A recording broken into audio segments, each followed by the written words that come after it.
I'm 46. 46 playing Counter-Strike at 2 a.m. Nice. Bro, he's just vibing. Holy shit. This guy's not even lit. I didn't even hit him. There's some long doors. He's just living his best life. My stepdad plays video games. He just turned like 50. What's he play? What? What's he play?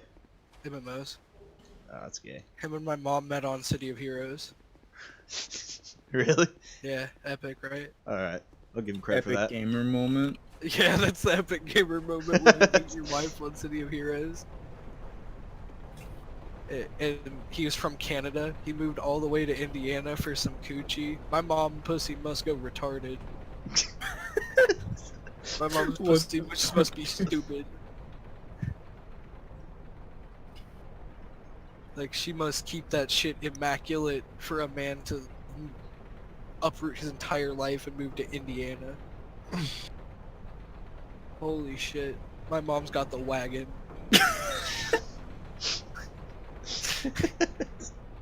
What the fuck? My mom was animated by Pixar. She's got an absolute dump truck ass.